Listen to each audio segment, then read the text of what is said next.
나르시시스트가 인생에서 만날 수 있는 가장 위험한 사람은 누구일까요?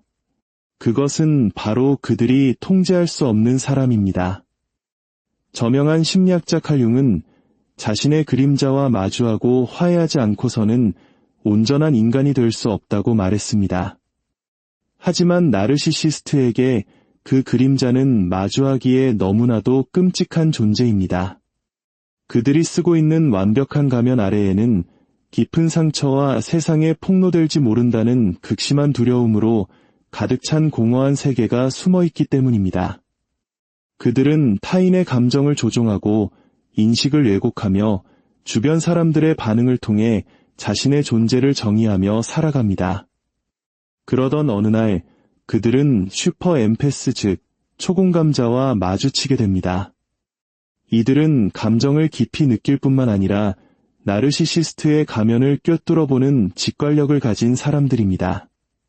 그 순간 나르시시스트가 오랫동안 숙달해온 교묘한 권력 게임에 균열이 가기 시작합니다. 융 심리학의 관점에서 볼 때 이것은 단순히 두 가지 성격 유형의 충돌이 아닙니다. 이것은 거짓된 환상과 명백한 진실의 충돌이며 거짓 자아와 단단하게 뿌리내린 자기인식의 정면 대결입니다. 오늘 우리는 나르시시스트가 왜 초공감자와의 싸움을 시작한 것을 처절하게 후회하게 되는지, 그리고 이 싸움이 어떻게 그들의 내면을 무너뜨리는지에 대한 8가지 진실을 깊이 있게 탐구해 볼 것입니다. 이 이야기는 단지 나르시시스트를 이해하는 것을 넘어 여러분 각자가 이미 내면에 가지고 있는 강인함을 발견하는 데 큰 도움이 될 것이라 믿습니다. 첫째, 통제력의 완전한 붕괴입니다. 나르시시스트에게 통제는 선택이 아닌 생존 방식입니다. 그것은 그들이 마음속에 구축한 거짓된 자아의 가장 근본적인 토대입니다. 만약 그들이 타인의 감정과 반응을 지시할 수 없게 되면 그들은 어쩔 수 없이 자기 자신과 마주해야만 합니다. 칼 융의 관점에서 이는 그들이 평생 동안 깊숙이 묻어두었던 자신의 어두운 그림자와 대면해야 함을 의미합니다.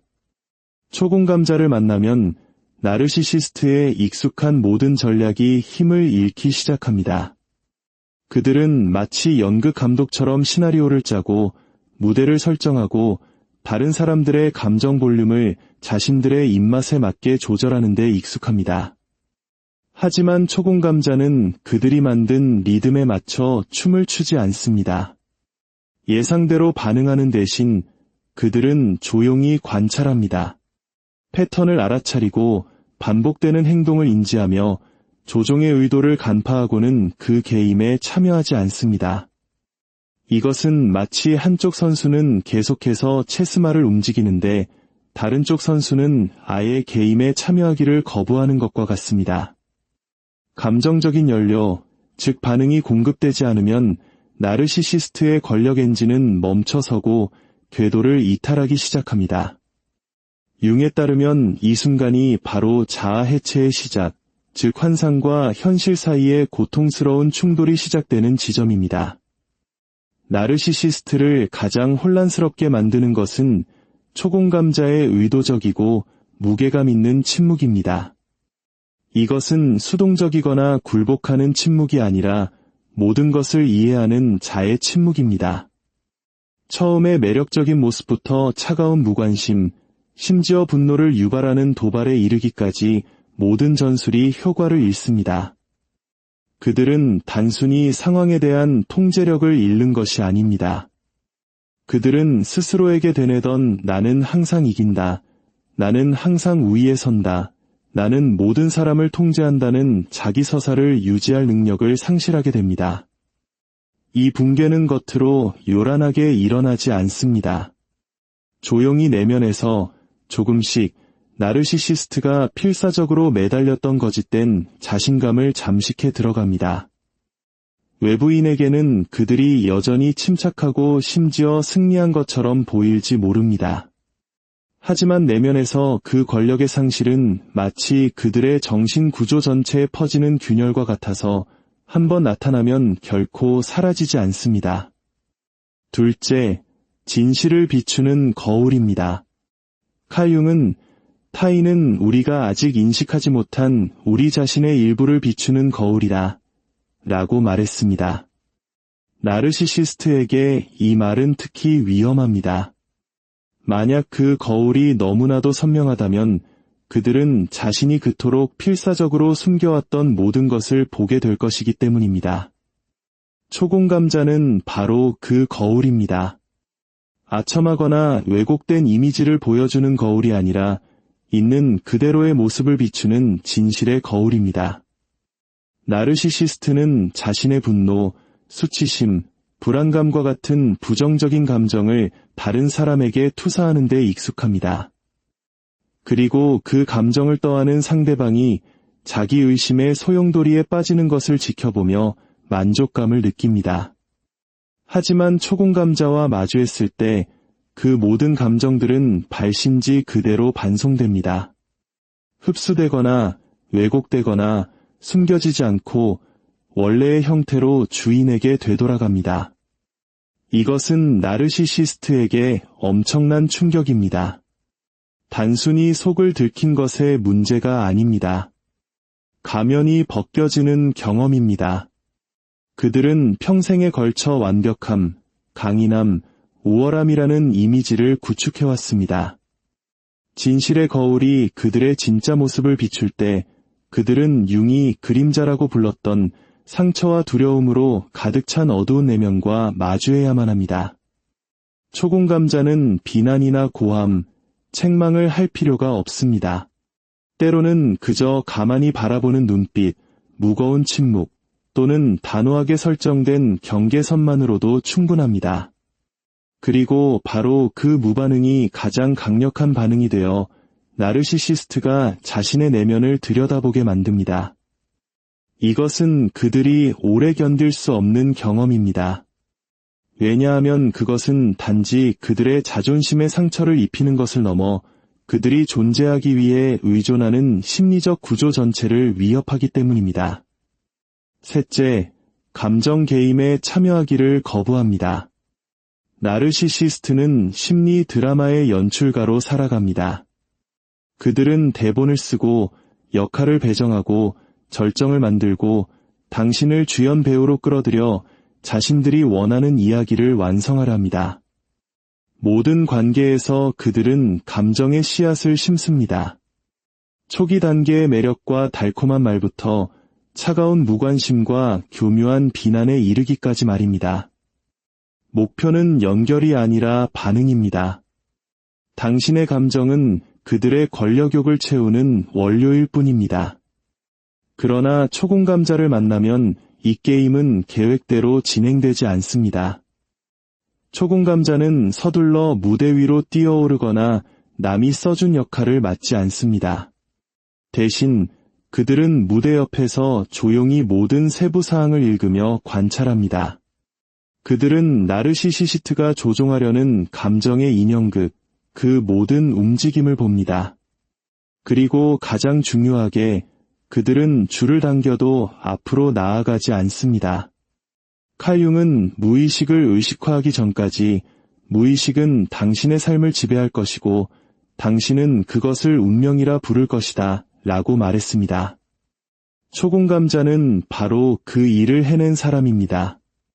그들은 도발과 감정적인 함정이 현실이 아니라 단지 통제를 위한 도구임을 인식합니다. 이것을 깨닫는 순간 나르시시스트가 기대하는 방식으로 반응할 이유가 사라집니다. 도발이 섞인 메시지가 도착하면 초공감자는 그것을 그냥 지나쳐 보낼 수 있습니다. 논쟁을 유발하기 위해 비난을 던지면 그들은 침착함이나 추가적인 에너지를 주지 않는 짧은 답변으로 응수합니다. 혼돈이 연출되면 그들은 머물러서 연기하는 대신 방을 나가는 것을 선택합니다.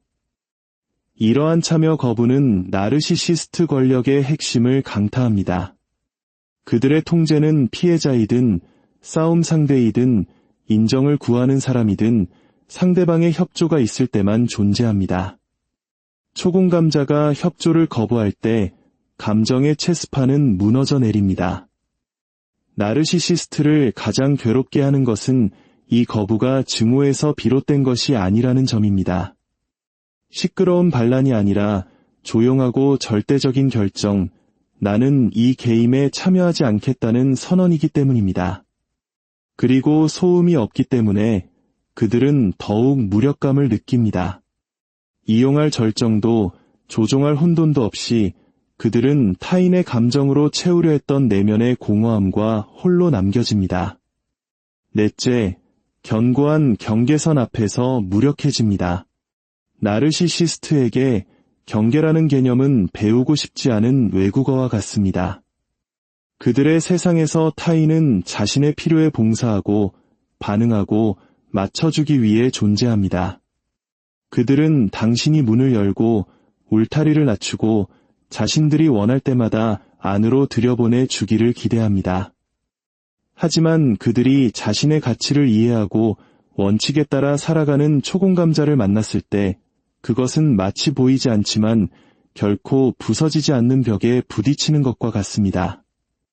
초공감자의 경계는 두려움에서 급조된 벽이 아닙니다. 그것은 융이 개성화라고 불렀던 자기인식의 깊은 여정의 산물입니다. 즉, 자신의 내면에 있는 빛과 그림자 모두를 마주하고 통합함으로써 온전한 존재가 되는 과정의 결과물인 것입니다. 이 경계는 자기 존중과 살아있는 경험에 기반을 두고 있기 때문에 어떤 압력에도 흔들리지 않습니다. 나르시시스트가 아첨, 거짓된 염려 또는 농담으로 위장한 감정적인 공격을 통해 선을 넘으려 할 때 그들은 침착하지만 확고한 반응에 부딪힙니다. 때로는 반응을 기대하는 순간에 돌아오는 침묵이기도 하고 때로는 설명 없는 짧은 대답이기도 합니다. 이것이 그들을 격분시키는 이유는 거절당했기 때문이 아니라 한때 당연하게 여겼던 감정적 공급원에 대한 접근이 차단되었기 때문입니다. 나르시시스트의 눈의 경계선은 당신이 그들이 허락 없이 들어갈 수 없는 독립적인 내면 세계를 가지고 있다는 것을 상기시키는 짜증나는 존재일 뿐입니다. 그것은 자신이 당신 우주의 중심이라는 환상을 산산조각 냅니다. 그들은 혼란스러운 척하거나 매력을 발산하거나 약한 척하며 경계를 허물게 유도하거나 죄책감을 느끼게 하려고 언어적 공격을 가하는 등 여러 방식으로 반응할 수 있습니다. 하지만 초공감자에게는 모든 시도가 허공으로 사라집니다. 다섯째, 서사에 대한 통제력을 상실합니다. 나르시시스트는 단지 감정만을 통제하고 싶어 하지 않습니다. 그들은 이야기 전체를 통제하고 싶어 합니다. 그들은 뛰어난 이야기꾼이지만 그들의 이야기는 영감을 주거나 진실을 찾기 위해 쓰여지지 않습니다. 오직 거짓된 자아를 보호하고 자신들의 이미지를 이야기의 중심에 두기 위해 교묘하게 만들어질 뿐입니다. 항상 자신이 옳고 항상 피해자이거나 영웅인 이야기 말입니다. 그들의 대본에서 당신은 단지 조연일 뿐입니다. 자신들의 역할을 강화하는 데 사용되는 거울에 불과합니다. 그러나 그들이 초공감자를 만나면 그 이야기는 풀리기 시작합니다. 초공감자는 단지 말만 듣는 것이 아니라 말과 행동 사이의 모순, 그리고 침묵 속에 숨겨진 의도까지 듣습니다. 그들은 편집된 버전을 그대로 삼키는 대신 관찰하고 비교하고 실제 그림을 붙잡습니다. 이는 나르시시스트에게서 가장 중요한 도구, 즉 그들의 이야기에 대한 당신의 동의를 빼앗는 행위입니다. 초공감자는 자신이 본 진실 위에 굳건히 서서 미리 쓰인 대본 속 역할을 거부합니다. 그들은 소리 높여 논쟁하거나 끝없는 토론에 끌려 들어가지 않습니다. 그들은 단지 무대에 오르지 않을 뿐입니다. 그리고 바로 이 조용한 거부가 나르시시스트가 서사를 유지하는데 필요한 지렛대를 빼앗아 버립니다. 이야기에 대한 통제력을 잃으면 나르시시스트는 길을 잃은 느낌을 받습니다. 보통 그들은 당신의 기억을 왜곡하거나 의심을 심거나 역할을 뒤집어 당신을 가해자로 만들 수 있습니다. 하지만 초공감자는 강한 감정적 기억력을 가지고 있습니다. 그들은 무슨 일이 일어났는지, 그리고 그 이면에 어떤 동기가 있었는지를 감각적으로 기억합니다.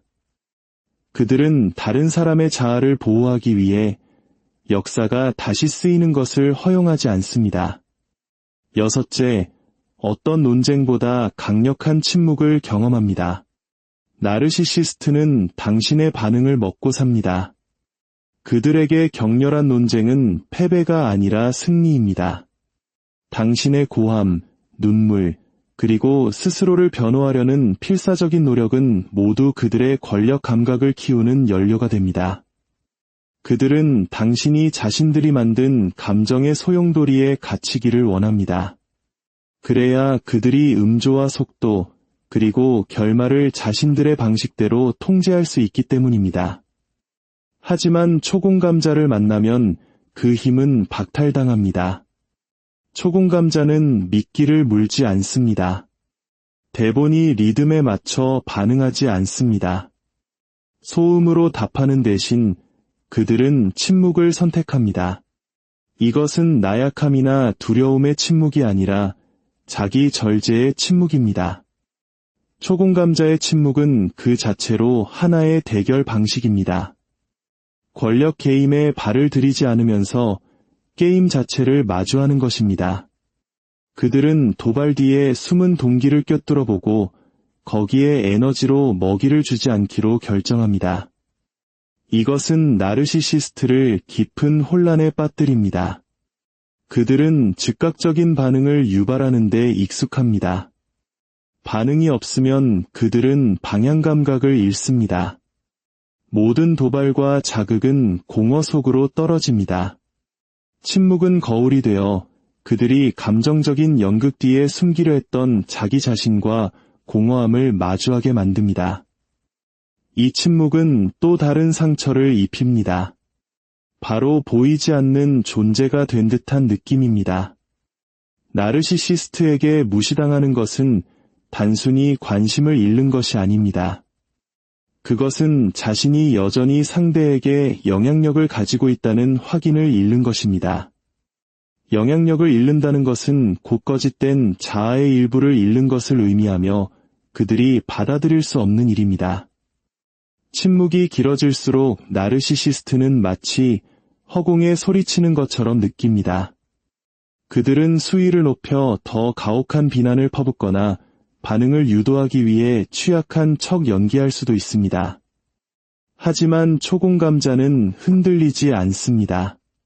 그리고 이 견고함이 궁극적인 타격이 됩니다. 왜냐하면 그것은 당신은 나를 통제할 수 없다는 가장 명확한 메시지를 전달하기 때문입니다. 일곱째, 전능하다는 환상이 깨지는 충격을 받습니다. 나르시시스트의 마음속에는 나는 누구든 정복할 수 있다는 거의 절대적인 믿음이 자리 잡고 있습니다. 이 믿음은 타고난 것이 아닙니다. 수년간 권력 게임에서 승리하고 사람들의 경계를 무너뜨리고 저항하던 사람들이 결국 무너지는 것을 지켜보며 키워온 것입니다. 이것이 바로 그들의 전능함에 대한 환상의 핵심입니다. 그들이 무적이라고 확신하게 만드는 심리적 신기루입니다. 칼 융은 이것을 자아 팽창이라고 불렀습니다.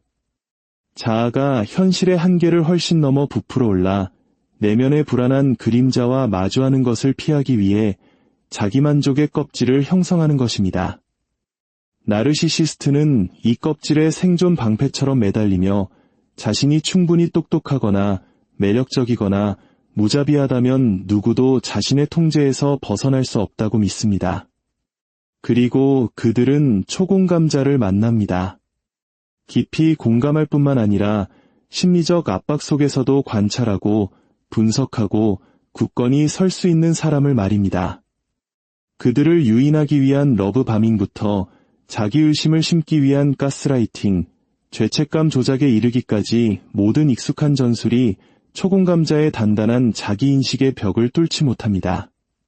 결국 그들은 부인할 수 없는 진실과 마주하게 됩니다.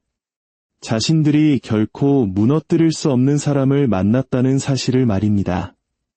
이 타격은 그들에게서 개인적인 승리를 빼앗을 뿐만 아니라 자신의 한계를 엿보게 만듭니다. 이는 그들의 자아를 지탱하는 전능함의 환상과 정면으로 배치되는 끔찍한 경험입니다. 8째, 잊혀진다는 것에 대한 극심한 공포입니다. 나르시시스트의 가장 깊은 두려움을 꼽으라면 그것은 미움받는 것이 아닙니다. 바로 잊혀지는 것입니다. 그들은 분노, 대립, 심지어 경멸까지도 견딜 수 있습니다. 왜냐하면 그 감정들은 여전히 자신들이 영향력을 가지고 있다는 증거이기 때문입니다.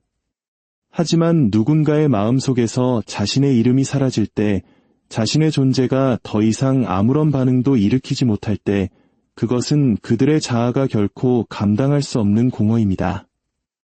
칼 융은 우리의 자기 정체성 대부분이 타인에게서 반사된 모습을 통해 형성된다고 말했습니다. 나르시시스트에게 이것은 극단으로 나타납니다. 안정된 자아 감각이 없기 때문에 그들은 타인이 자신을 어떻게 인식하는지에 전적으로 의존합니다. 그 반사된 모습이 사라지면 그들의 거짓된 자아는 흔들리기 시작합니다. 그리고 이것이 바로 초공감자가 빼앗아가는 것입니다. 위협이나 복수가 아니라 조용한 철수를 통해서 말입니다. 초공감자는 미워하지도 교훈을 주려고 하지도 않습니다. 그들은 단지 그 순환에서 빠져나옵니다. 그들은 자신의 삶으로 돌아가고 인정을 구하지 않으며 나르시시스트가 다시 들어올 문을 열어두지 않습니다.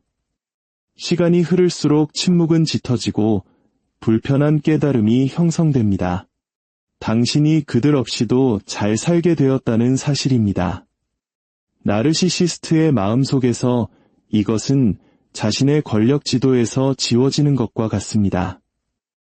그들은 다시 연결고리를 만들기 위해 신호를 보내려 할 때마다 침묵이나 무미건조하고 무관심한 반응에 부딪힙니다. 이것은 가장 깊은 종류의 권력 부정입니다. 저항이 아니라 완전한 무효화이기 때문입니다. 이 모든 진실들을 돌아볼 때 우리는 명확한 그림을 보게 됩니다. 초공감자가 싸움을 추구하는 것이 아닙니다. 오히려 그들의 존재 방식 자체가 나르시시스트의 취약한 심리 구조에 결정적인 타격이 되는 것입니다. 그들은 공격하지 않습니다. 폭력이나 날카로운 말로 이기지 않습니다. 그들은 이해와 평정심, 그리고 자기 존중을 통해 승리합니다. 나르시시스트가 물러나는 이유는 논쟁에서 졌기 때문이 아니라 더 이상 통제할 도구가 없기 때문입니다. 타인의 감정에 기반한 권력이 사라졌을 때 그들은 자기 자신 외에는 아무것도 남지 않습니다. 그리고 그것이 그들이 가장 두려워하는 것입니다. 이 이야기를 듣고 계신 여러분에게 중요한 것은 누군가를 이기는 것이 아니라 여러분 자신의 힘을 명확히 보는 것입니다. 당신의 가치를 증명하기 위해 반응할 필요는 없습니다. 인정받기 위해 해로운 게임에 머물 필요도 없습니다. 당신은 물러나서 당당하게 서서 당신 자신의 방식대로 당신의 삶을 살아갈 수 있습니다.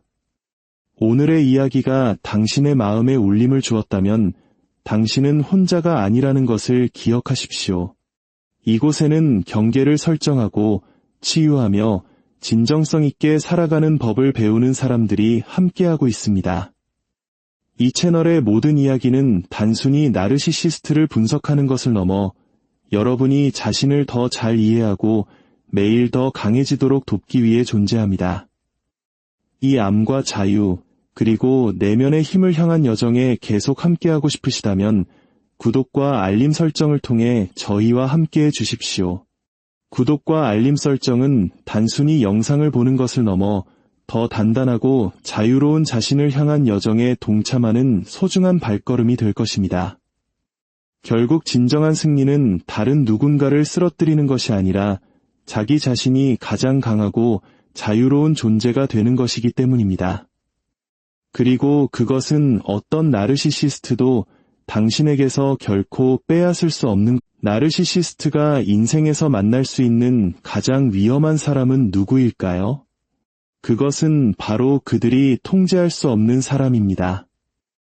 저명한 심리학자 칼 융은 자신의 그림자와 마주하고 화해하지 않고서는 온전한 인간이 될 수 없다고 말했습니다. 하지만 나르시시스트에게 그 그림자는 마주하기에 너무나도 끔찍한 존재입니다. 그들이 쓰고 있는 완벽한 가면 아래에는 깊은 상처와 세상에 폭로될지 모른다는 극심한 두려움으로 가득 찬 공허한 세계가 숨어있기 때문입니다. 그들은 타인의 감정을 조종하고 인식을 왜곡하며 주변 사람들의 반응을 통해 자신의 존재를 정의하며 살아갑니다. 그러던 어느 날 그들은 슈퍼 엠패스 즉 초공감자와 마주치게 됩니다. 이들은 감정을 깊이 느낄 뿐만 아니라 나르시시스트의 가면을 꿰뚫어보는 직관력을 가진 사람들입니다. 그 순간 나르시시스트가 오랫동안 숙달해온 교묘한 권력 게임에 균열이 가기 시작합니다. 융 심리학의 관점에서 볼 때 이것은 단순히 두 가지 성격 유형의 충돌이 아닙니다. 이것은 거짓된 환상과 명백한 진실의 충돌이며 거짓 자아와 단단하게 뿌리내린 자기인식의 정면 대결입니다. 오늘 우리는 나르시시스트가 왜 초공감자와의 싸움을 시작한 것을 처절하게 후회하게 되는지, 그리고 이 싸움이 어떻게 그들의 내면을 무너뜨리는지에 대한 8가지 진실을 깊이 있게 탐구해 볼 것입니다. 이 이야기는 단지 나르시시스트를 이해하는 것을 넘어 여러분 각자가 이미 내면에 가지고 있는 강인함을 발견하는데 큰 도움이 될 것이라 믿습니다. 첫째, 통제력의 완전한 붕괴입니다. 나르시시스트에게 통제는 선택이 아닌 생존 방식입니다. 그것은 그들이 마음속에 구축한 거짓된 자아의 가장 근본적인 토대입니다. 만약 그들이 타인의 감정과 반응을 지시할 수 없게 되면 그들은 어쩔 수 없이 자기 자신과 마주해야만 합니다. 칼 융의 관점에서 이는 그들이 평생 동안 깊숙이 묻어두었던 자신의 어두운 그림자와 대면해야 함을 의미합니다. 초공감자를 만나면 나르시시스트의 익숙한 모든 전략이 힘을 잃기 시작합니다. 그들은 마치 연극 감독처럼 시나리오를 짜고 무대를 설정하고 다른 사람들의 감정 볼륨을 자신들의 입맛에 맞게 조절하는 데 익숙합니다. 하지만 초공감자는 그들이 만든 리듬에 맞춰 춤을 추지 않습니다. 예상대로 반응하는 대신 그들은 조용히 관찰합니다. 패턴을 알아차리고 반복되는 행동을 인지하며 조종의 의도를 간파하고는 그 게임에 참여하지 않습니다. 이것은 마치 한쪽 선수는 계속해서 체스말을 움직이는데 다른 쪽 선수는 아예 게임에 참여하기를 거부하는 것과 같습니다. 감정적인 연료, 즉 반응이 공급되지 않으면 나르시시스트의 권력 엔진은 멈춰서고 궤도를 이탈하기 시작합니다. 융에 따르면 이 순간이 바로 자아 해체의 시작, 즉 환상과 현실 사이의 고통스러운 충돌이 시작되는 지점입니다. 나르시시스트를 가장 혼란스럽게 만드는 것은 초공감자의 의도적이고 무게감 있는 침묵입니다. 이것은 수동적이거나 굴복하는 침묵이 아니라 모든 것을 이해하는 자의 침묵입니다. 처음에 매력적인 모습부터 차가운 무관심, 심지어 분노를 유발하는 도발에 이르기까지 모든 전술이 효과를 잃습니다. 그들은 단순히 상황에 대한 통제력을 잃는 것이 아닙니다. 그들은 스스로에게 되뇌던 나는 항상 이긴다, 나는 항상 우위에 선다, 나는 모든 사람을 통제한다는 자기 서사를 유지할 능력을 상실하게 됩니다. 이 붕괴는 겉으로 요란하게 일어나지 않습니다. 조용히 내면에서 조금씩 나르시시스트가 필사적으로 매달렸던 거짓된 자신감을 잠식해 들어갑니다. 외부인에게는 그들이 여전히 침착하고 심지어 승리한 것처럼 보일지 모릅니다. 하지만 내면에서 그 권력의 상실은 마치 그들의 정신 구조 전체에 퍼지는 균열과 같아서 한번 나타나면 결코 사라지지 않습니다. 둘째, 진실을 비추는 거울입니다. 칼 융은 타인은 우리가 아직 인식하지 못한 우리 자신의 일부를 비추는 거울이다 라고 말했습니다. 나르시시스트에게 이 말은 특히 위험합니다. 만약 그 거울이 너무나도 선명하다면 그들은 자신이 그토록 필사적으로 숨겨왔던 모든 것을 보게 될 것이기 때문입니다. 초공감자는 바로 그 거울입니다. 아첨하거나 왜곡된 이미지를 보여주는 거울이 아니라 있는 그대로의 모습을 비추는 진실의 거울입니다. 나르시시스트는 자신의 분노, 수치심, 불안감과 같은 부정적인 감정을 다른 사람에게 투사하는 데 익숙합니다. 그리고 그 감정을 떠안은 상대방이 자기 의심의 소용돌이에 빠지는 것을 지켜보며 만족감을 느낍니다. 하지만 초공감자와 마주했을 때 그 모든 감정들은 발신지 그대로 반송됩니다. 흡수되거나 왜곡되거나 숨겨지지 않고 원래의 형태로 주인에게 되돌아갑니다. 이것은 나르시시스트에게 엄청난 충격입니다. 단순히 속을 들킨 것의 문제가 아닙니다. 가면이 벗겨지는 경험입니다. 그들은 평생에 걸쳐 완벽함, 강인함, 우월함이라는 이미지를 구축해왔습니다. 진실의 거울이 그들의 진짜 모습을 비출 때 그들은 융이 그림자라고 불렀던 상처와 두려움으로 가득 찬 어두운 내면과 마주해야만 합니다. 초공감자는 비난이나 고함, 책망을 할 필요가 없습니다. 때로는 그저 가만히 바라보는 눈빛, 무거운 침묵, 또는 단호하게 설정된 경계선만으로도 충분합니다. 그리고 바로 그 무반응이 가장 강력한 반응이 되어 나르시시스트가 자신의 내면을 들여다보게 만듭니다. 이것은 그들이 오래 견딜 수 없는 경험입니다. 왜냐하면 그것은 단지 그들의 자존심에 상처를 입히는 것을 넘어 그들이 존재하기 위해 의존하는 심리적 구조 전체를 위협하기 때문입니다. 셋째, 감정 게임에 참여하기를 거부합니다. 나르시시스트는 심리 드라마의 연출가로 살아갑니다. 그들은 대본을 쓰고 역할을 배정하고 절정을 만들고 당신을 주연 배우로 끌어들여 자신들이 원하는 이야기를 완성하려 합니다. 모든 관계에서 그들은 감정의 씨앗을 심습니다. 초기 단계의 매력과 달콤한 말부터 차가운 무관심과 교묘한 비난에 이르기까지 말입니다. 목표는 연결이 아니라 반응입니다. 당신의 감정은 그들의 권력욕을 채우는 원료일 뿐입니다. 그러나 초공감자를 만나면 이 게임은 계획대로 진행되지 않습니다. 초공감자는 서둘러 무대 위로 뛰어오르거나 남이 써준 역할을 맡지 않습니다.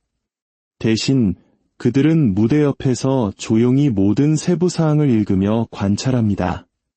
그들은 나르시시스트가 조종하려는 감정의 인형극, 그 모든 움직임을 봅니다.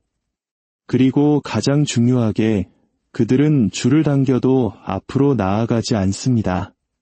칼 융은 무의식을 의식화하기 전까지 무의식은 당신의 삶을 지배할 것이고 당신은 그것을 운명이라 부를 것이다 라고 말했습니다. 초공감자는 바로 그 일을 해낸 사람입니다. 그들은 도발과 감정적인 함정이 현실이 아니라 단지 통제를 위한 도구임을 인식합니다.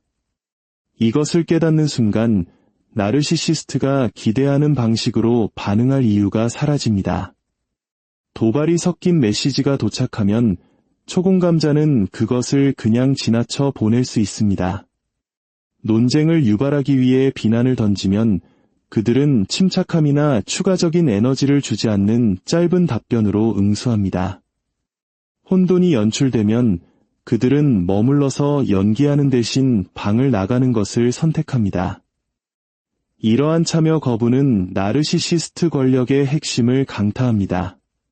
그들의 통제는 피해자이든 싸움 상대이든 인정을 구하는 사람이든 상대방의 협조가 있을 때만 존재합니다. 초공감자가 협조를 거부할 때 감정의 체스판은 무너져 내립니다. 나르시시스트를 가장 괴롭게 하는 것은 이 거부가 증오에서 비롯된 것이 아니라는 점입니다. 시끄러운 반란이 아니라 조용하고 절대적인 결정, 나는 이 게임에 참여하지 않겠다는 선언이기 때문입니다. 그리고 소음이 없기 때문에 그들은 더욱 무력감을 느낍니다. 이용할 절정도 조종할 혼돈도 없이 그들은 타인의 감정으로 채우려 했던 내면의 공허함과 홀로 남겨집니다. 넷째, 견고한 경계선 앞에서 무력해집니다. 나르시시스트에게 경계라는 개념은 배우고 싶지 않은 외국어와 같습니다.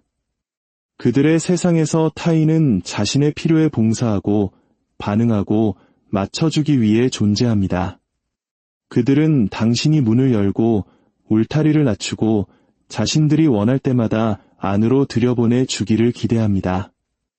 하지만 그들이 자신의 가치를 이해하고 원칙에 따라 살아가는 초공감자를 만났을 때 그것은 마치 보이지 않지만 결코 부서지지 않는 벽에 부딪히는 것과 같습니다. 초공감자의 경계는 두려움에서 급조된 벽이 아닙니다. 그것은 융이 개성화라고 불렀던 자기인식의 깊은 여정의 산물입니다. 즉, 자신의 내면에 있는 빛과 그림자 모두를 마주하고 통합함으로써 온전한 존재가 되는 과정의 결과물인 것입니다. 이 경계는 자기 존중과 살아있는 경험에 기반을 두고 있기 때문에 어떤 압력에도 흔들리지 않습니다. 나르시시스트가 아첨, 거짓된 염려 또는 농담으로 위장한 감정적인 공격을 통해 선을 넘으려 할 때 그들은 침착하지만 확고한 반응에 부딪힙니다. 때로는 반응을 기대하는 순간에 돌아오는 침묵이기도 하고 때로는 설명 없는 짧은 대답이기도 합니다. 이것이 그들을 격분시키는 이유는 거절당했기 때문이 아니라 한때 당연하게 여겼던 감정적 공급원에 대한 접근이 차단되었기 때문입니다. 나르시시스트의 눈의 경계선은 당신이 그들이 허락 없이 들어갈 수 없는 독립적인 내면 세계를 가지고 있다는 것을 상기시키는 짜증나는 존재일 뿐입니다. 그것은 자신이 당신 우주의 중심이라는 환상을 산산조각 냅니다. 그들은 혼란스러운 척하거나 매력을 발산하거나 약한 척하며 경계를 허물게 유도하거나 죄책감을 느끼게 하려고 언어적 공격을 가하는 등 여러 방식으로 반응할 수 있습니다. 하지만 초공감자에게는 모든 시도가 허공으로 사라집니다. 다섯째, 서사에 대한 통제력을 상실합니다. 나르시시스트는 단지 감정만을 통제하고 싶어 하지 않습니다. 그들은 이야기 전체를 통제하고 싶어 합니다. 그들은 뛰어난 이야기꾼이지만 그들의 이야기는 영감을 주거나 진실을 찾기 위해 쓰여지지 않습니다. 오직 거짓된 자아를 보호하고 자신들의 이미지를 이야기의 중심에 두기 위해 교묘하게 만들어질 뿐입니다. 항상 자신이 옳고 항상 피해자이거나 영웅인 이야기 말입니다. 그들의 대본에서 당신은 단지 조연일 뿐입니다. 자신들의 역할을 강화하는 데 사용되는 거울에 불과합니다. 그러나 그들이 초공감자를 만나면 그 이야기는 풀리기 시작합니다. 초공감자는 단지 말만 듣는 것이 아니라 말과 행동 사이의 모순, 그리고 침묵 속에 숨겨진 의도까지 듣습니다. 그들은 편집된 버전을 그대로 삼키는 대신 관찰하고 비교하고 실제 그림을 붙잡습니다. 이는 나르시시스트에게서 가장 중요한 도구, 즉 그들의 이야기에 대한 당신의 동의를 빼앗는 행위입니다. 초공감자는 자신이 본 진실 위에 굳건히 서서 미리 쓰인 대본 속 역할을 거부합니다. 그들은 소리 높여 논쟁하거나 끝없는 토론에 끌려 들어가지 않습니다. 그들은 단지 무대에 오르지 않을 뿐입니다. 그리고 바로 이 조용한 거부가 나르시시스트가 서사를 유지하는데 필요한 지렛대를 빼앗아 버립니다. 이야기에 대한 통제력을 잃으면 나르시시스트는 길을 잃은 느낌을 받습니다. 보통 그들은 당신의 기억을 왜곡하거나 의심을 심거나 역할을 뒤집어 당신을 가해자로 만들 수 있습니다. 하지만 초공감자는 강한 감정적 기억력을 가지고 있습니다. 그들은 무슨 일이 일어났는지, 그리고 그 이면에 어떤 동기가 있었는지를 감각적으로 기억합니다. 그들은 다른 사람의 자아를 보호하기 위해 역사가 다시 쓰이는 것을 허용하지 않습니다. 여섯째, 어떤 논쟁보다 강력한 침묵을 경험합니다. 나르시시스트는 당신의 반응을 먹고 삽니다. 그들에게 격렬한 논쟁은 패배가 아니라 승리입니다. 당신의 고함, 눈물, 그리고 스스로를 변호하려는 필사적인 노력은 모두 그들의 권력 감각을 키우는 연료가 됩니다. 그들은 당신이 자신들이 만든 감정의 소용돌이에 갇히기를 원합니다. 그래야 그들이 음조와 속도, 그리고 결말을 자신들의 방식대로 통제할 수 있기 때문입니다. 하지만 초공감자를 만나면 그 힘은 박탈당합니다. 초공감자는 미끼를 물지 않습니다. 대본이 리듬에 맞춰 반응하지 않습니다. 소음으로 답하는 대신 그들은 침묵을 선택합니다. 이것은 나약함이나 두려움의 침묵이 아니라 자기 절제의 침묵입니다. 초공감자의 침묵은 그 자체로 하나의 대결 방식입니다. 권력 게임에 발을 들이지 않으면서 게임 자체를 마주하는 것입니다. 그들은 도발 뒤에 숨은 동기를 꿰뚫어 보고 거기에 에너지로 먹이를 주지 않기로 결정합니다. 이것은 나르시시스트를 깊은 혼란에 빠뜨립니다. 그들은 즉각적인 반응을 유발하는 데 익숙합니다. 반응이 없으면 그들은 방향 감각을 잃습니다. 모든 도발과 자극은 공허 속으로 떨어집니다. 침묵은 거울이 되어 그들이 감정적인 연극 뒤에 숨기려 했던 자기 자신과 공허함을 마주하게 만듭니다. 이 침묵은 또 다른 상처를 입힙니다. 바로 보이지 않는 존재가 된 듯한 느낌입니다. 나르시시스트에게 무시당하는 것은 단순히 관심을 잃는 것이 아닙니다. 그것은 자신이 여전히 상대에게 영향력을 가지고 있다는 확인을 잃는 것입니다. 영향력을 잃는다는 것은 곧거짓된 자아의 일부를 잃는 것을 의미하며 그들이 받아들일 수 없는 일입니다. 침묵이 길어질수록 나르시시스트는 마치 허공에 소리치는 것처럼 느낍니다. 그들은 수위를 높여 더 가혹한 비난을 퍼붓거나 반응을 유도하기 위해 취약한 척 연기할 수도 있습니다. 하지만 초공감자는 흔들리지 않습니다. 그리고 이 견고함이 궁극적인 타격이 됩니다. 왜냐하면 그것은 당신은 나를 통제할 수 없다는 가장 명확한 메시지를 전달하기 때문입니다. 일곱째, 전능하다는 환상이 깨지는 충격을 받습니다. 나르시시스트의 마음속에는 나는 누구든 정복할 수 있다는 거의 절대적인 믿음이 자리 잡고 있습니다. 이 믿음은 타고난 것이 아닙니다. 수년간 권력 게임에서 승리하고 사람들의 경계를 무너뜨리고 저항하던 사람들이 결국 무너지는 것을 지켜보며 키워온 것입니다. 이것이 바로 그들의 전능함에 대한 환상의 핵심입니다. 그들이 무적이라고 확신하게 만드는 심리적 신기루입니다. 칼 융은 이것을 자아 팽창이라고 불렀습니다.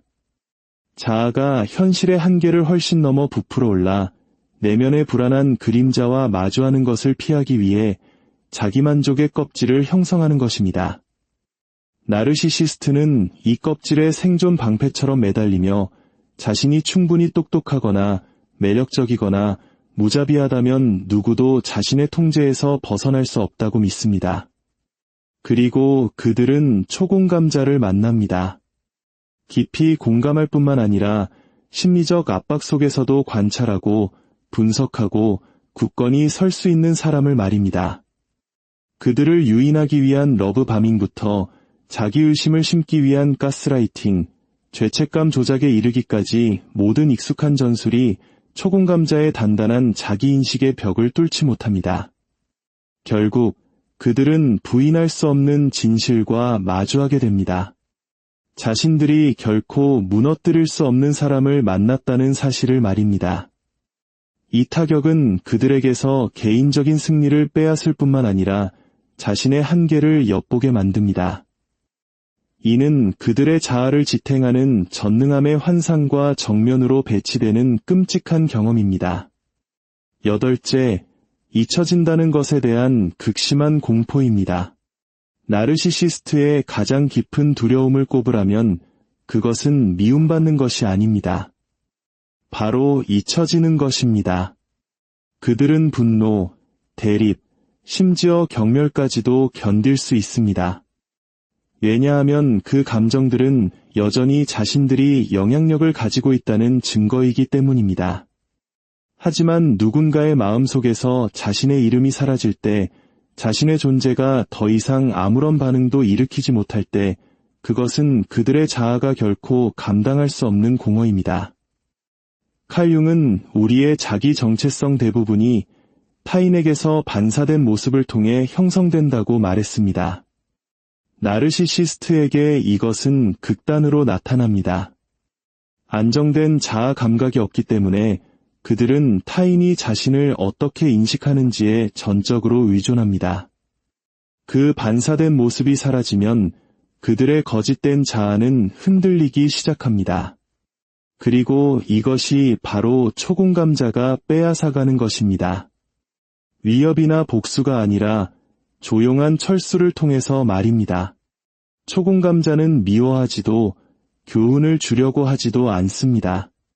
그들은 단지 그 순환에서 빠져나옵니다. 그들은 자신의 삶으로 돌아가고 인정을 구하지 않으며 나르시시스트가 다시 들어올 문을 열어두지 않습니다. 시간이 흐를수록 침묵은 짙어지고 불편한 깨달음이 형성됩니다. 당신이 그들 없이도 잘 살게 되었다는 사실입니다. 나르시시스트의 마음속에서 이것은 자신의 권력 지도에서 지워지는 것과 같습니다. 그들은 다시 연결고리를 만들기 위해 신호를 보내려 할 때마다 침묵이나 무미건조하고 무관심한 반응에 부딪힙니다. 이것은 가장 깊은 종류의 권력 부정입니다. 저항이 아니라 완전한 무효화이기 때문입니다. 이 모든 진실들을 돌아볼 때 우리는 명확한 그림을 보게 됩니다. 초공감자가 싸움을 추구하는 것이 아닙니다. 오히려 그들의 존재 방식 자체가 나르시시스트의 취약한 심리 구조에 결정적인 타격이 되는 것입니다. 그들은 공격하지 않습니다. 폭력이나 날카로운 말로 이기지 않습니다. 그들은 이해와 평정심, 그리고 자기 존중을 통해 승리합니다. 나르시시스트가 물러나는 이유는 논쟁에서 졌기 때문이 아니라 더 이상 통제할 도구가 없기 때문입니다. 타인의 감정에 기반한 권력이 사라졌을 때 그들은 자기 자신 외에는 아무것도 남지 않습니다. 그리고 그것이 그들이 가장 두려워하는 것입니다. 이 이야기를 듣고 계신 여러분에게 중요한 것은 누군가를 이기는 것이 아니라 여러분 자신의 힘을 명확히 보는 것입니다. 당신의 가치를 증명하기 위해 반응할 필요는 없습니다. 인정받기 위해 해로운 게임에 머물 필요도 없습니다. 당신은 물러나서 당당하게 서서 당신 자신의 방식대로 당신의 삶을 살아갈 수 있습니다. 오늘의 이야기가 당신의 마음에 울림을 주었다면 당신은 혼자가 아니라는 것을 기억하십시오. 이곳에는 경계를 설정하고 치유하며 진정성 있게 살아가는 법을 배우는 사람들이 함께하고 있습니다. 이 채널의 모든 이야기는 단순히 나르시시스트를 분석하는 것을 넘어 여러분이 자신을 더 잘 이해하고 매일 더 강해지도록 돕기 위해 존재합니다. 이 암과 자유, 그리고 내면의 힘을 향한 여정에 계속 함께하고 싶으시다면 구독과 알림 설정을 통해 저희와 함께해 주십시오. 구독과 알림 설정은 단순히 영상을 보는 것을 넘어 더 단단하고 자유로운 자신을 향한 여정에 동참하는 소중한 발걸음이 될 것입니다. 결국 진정한 승리는 다른 누군가를 쓰러뜨리는 것이 아니라 자기 자신이 가장 강하고 자유로운 존재가 되는 것이기 때문입니다. 그리고 그것은 어떤 나르시시스트도 당신에게서 결코 빼앗을 수 없는 나르시시스트가 인생에서 만날 수 있는 가장 위험한 사람은 누구일까요? 그것은 바로 그들이 통제할 수 없는 사람입니다. 저명한 심리학자 칼 융은 자신의 그림자와 마주하고 화해하지 않고서는 온전한 인간이 될 수 없다고 말했습니다. 하지만 나르시시스트에게 그 그림자는 마주하기에 너무나도 끔찍한 존재입니다.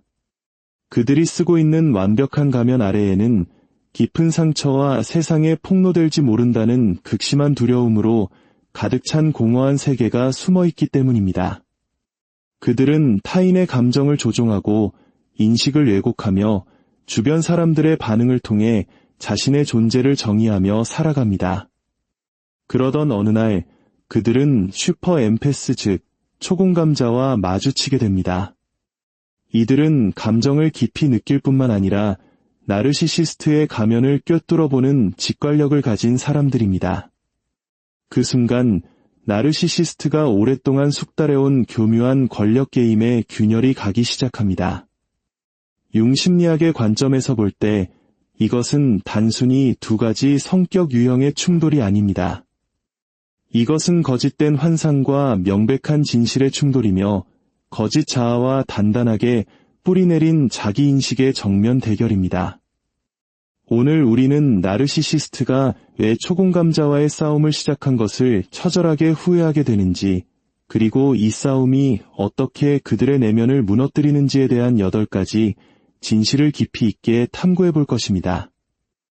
이 이야기는 단지 나르시시스트를 이해하는 것을 넘어 여러분 각자가 이미 내면에 가지고 있는 강인함을 발견하는 데 큰 도움이 될 것이라 믿습니다.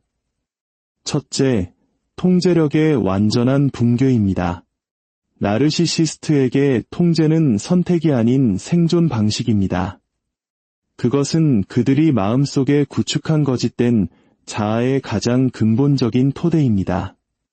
만약 그들이 타인의 감정과 반응을 지시할 수 없게 되면 그들은 어쩔 수 없이 자기 자신과 마주해야만 합니다. 칼 융의 관점에서 이는 그들이 평생 동안 깊숙이 묻어두었던 자신의 어두운 그림자와 대면해야 함을 의미합니다. 초공감자를 만나면 나르시시스트의 익숙한 모든 전략이 힘을 잃기 시작합니다. 그들은 마치 연극 감독처럼 시나리오를 짜고 무대를 설정하고 다른 사람들의 감정 볼륨을 자신들의 입맛에 맞게 조절하는 데 익숙합니다.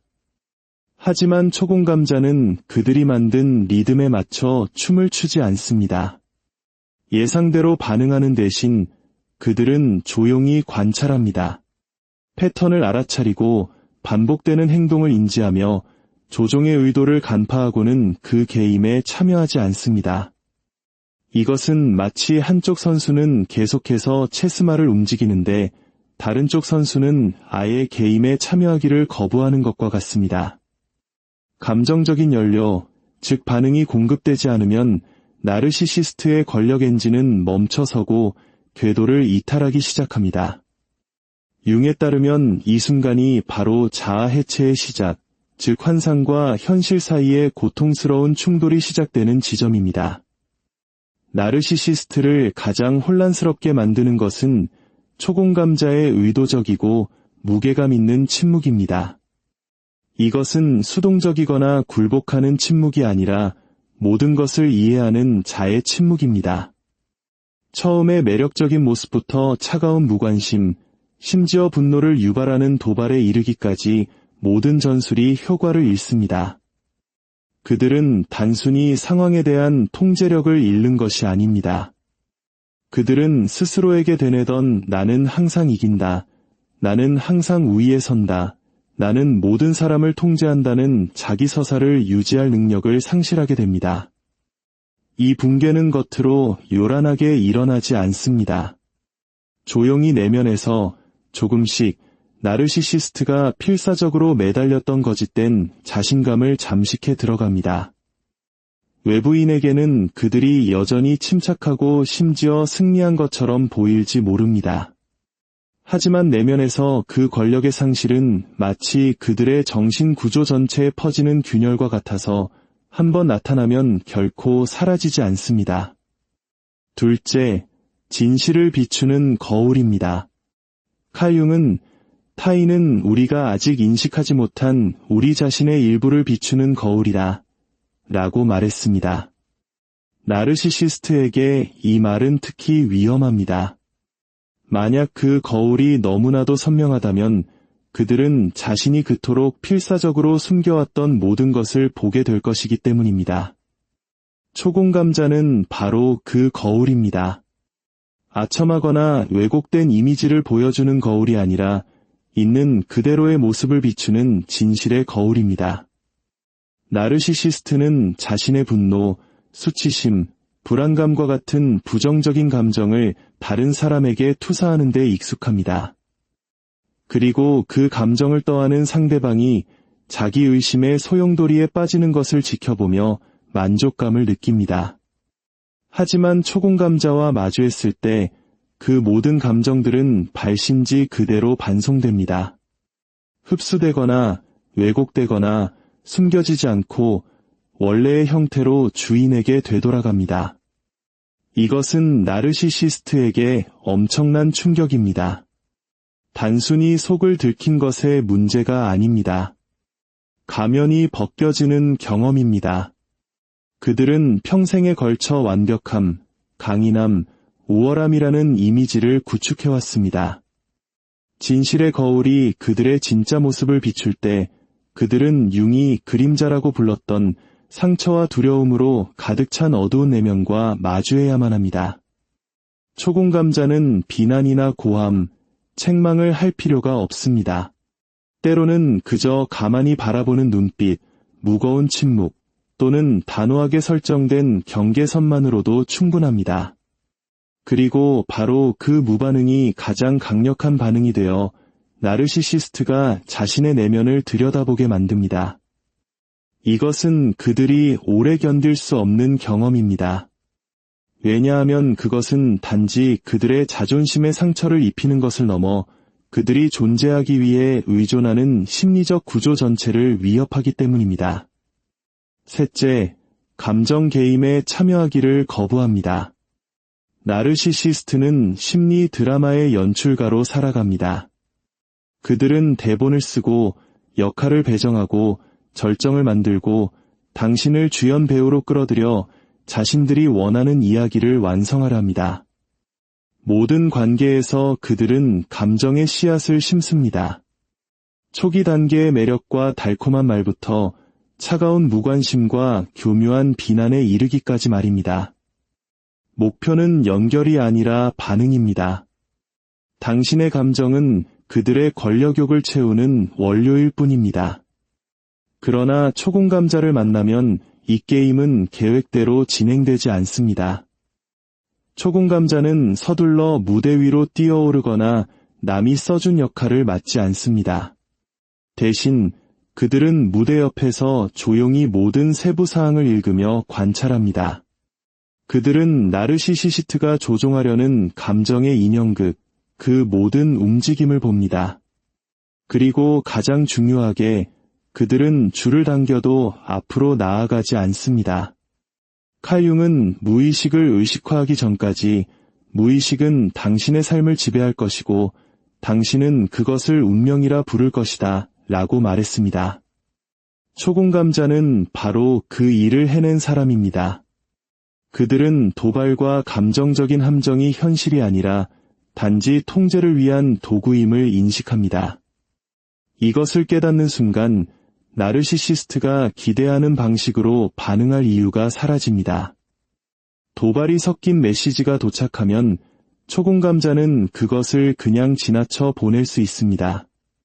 논쟁을 유발하기 위해 비난을 던지면 그들은 침착함이나 추가적인 에너지를 주지 않는 짧은 답변으로 응수합니다. 혼돈이 연출되면 그들은 머물러서 연기하는 대신 방을 나가는 것을 선택합니다. 이러한 참여 거부는 나르시시스트 권력의 핵심을 강타합니다.